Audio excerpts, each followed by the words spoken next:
What secret changed everything you thought you knew about your family? My mom silently removed my sister's name from our family tree poster, but she left a faint trace of ink behind. The framed poster hung in our hallway, untouched for years, until I brushed it and saw that ghostly smudge. Growing up, we were a trio, mom, dad, and me. Every year, our Christmas cards went out with a single name under children, mine. Family dinners had their consistency. Same seats, same conversations.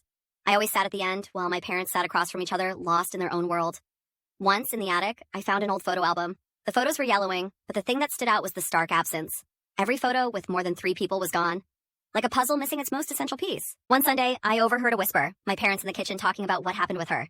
I pretended to be upstairs, but I strained to catch every word. I heard soft, choked words like regret and loss. When confronted, they deflected, saying it was about Grandma, but we never spoke of any loss in our family beside her love for old records and olives. Determined, I pressed the issue that night at dinner. "Who's her?" I asked. Mom's fork paused midway to her mouth, and Dad's gaze shot to her. They exchanged a look I'd never seen before. Panic. "Caitlin," Mom whispered, barely audible. "Your sister, she left." I pushed for more. Dad finally spoke.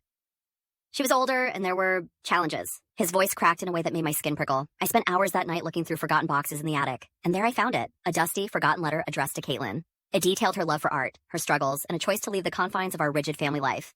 The sound of my parents' hushed conversations in my ears, I realized they had worked so hard to erase the pain of her absence from their lives, and mine. I confronted them with the letter, and their tears said everything. They had shielded me from a sibling's absence, thinking it was protection. But in doing so, they had hidden a part of my heritage, my family. I understood their actions, but trust had been shaken. Would you forgive such an omission? I noticed my sister's name was missing from the family tree.